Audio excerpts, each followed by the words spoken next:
तो स्वागत है आपका एसके जेके क्लासेज में। आज हम आपको बताएंगे कि अगर मोटिवेशन करवाते हैं, दाखिल खारिज करवाते हैं, उसमें कौन सा डॉक्यूमेंट्स लगता है। और इससे पहले जान लेते हैं कि दाखिल खारिज जो करवाते हैं इससे फ़ायदा क्या होता है। क्योंकि पहले फ़ायदा जानेंगे, उसके बाद दाखिल खारिज करवाना कैसे ज़रूरी है वो भी जान लेंगे। क्योंकि कोई पूछ देगा कि दाखिल खारिज क्यों करवा रहे हैं, क्या ज़रूरी है इतना करवाना, तो आप उसको ये बात बता दीजिएगा कि दाखिल खारिज करवाना क्यों ज़रूरी है। चलिए, पूरी जानकारी आपको हम देंगे, स्टेप बाय स्टेप देंगे और इसके बारे में और बताएंगे कि इसमें कौन कौन सा डॉक्यूमेंट्स लगता है दाखिल खारिज करवाने में। तो आप हमारे चैनल पर पहली बार आए तो हमारे चैनल को सब्सक्राइब कर दीजिएगा और बेल आइकन को दबा दीजिएगा। चलिए स्टार्ट करते हैं इस वीडियो की ओर। सबसे पहले इसमें बोला कि ज़मीन या प्रॉपर्टी के मालिक को एक कानूनी पहचान मिलती है अगर दाखिल खारिज करवाते हैं। तो पहला पॉइंट में यही बात बोल रहा है कि अगर दाखिल खारिज करवाते हैं, अगर कभी मान लेते हैं आपको फिर से बेचने का मन होता है तो आप ज़मीन आराम से बेच सकते हैं, कोई भी परेशानी नहीं होगा। और संपत्ति पर कोई विवाद या मुकदमा होने पर मालिक को सुरक्षा मिलती है। अगर कुछ संपत्ति यानी जो ज़मीन है, जो ज़मीन का काम आप करवा रहे हैं, अगर ज़मीन का जो काम रहेगा, कागज़ रहेगा आपके ऊपर, तो इसमें कोई परेशानी नहीं होता है।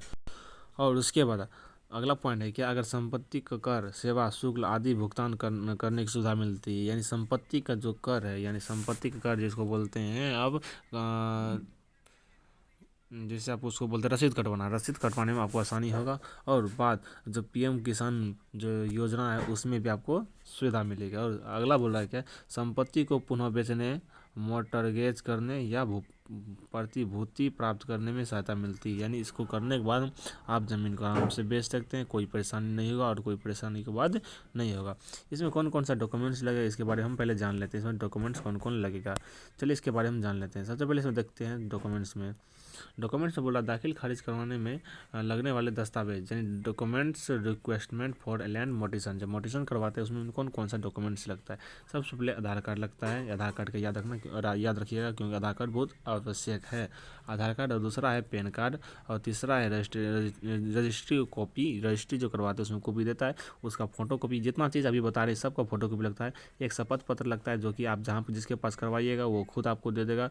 स्टाम्प पेपर लगेगा, आपको स्टाम्प पेपर भी वहाँ पर मिल जाएगा। उसके बाद प्रॉपर्टी टैक्स भुगतान की रसीद यानी पुराना वाला जो रसीद होगा ज़मीन का, उस जिस ज़मीन का मोटिशन करवा रहे हैं उस ज़मीन का पुराना रसीद नहीं है तो आप उसका जो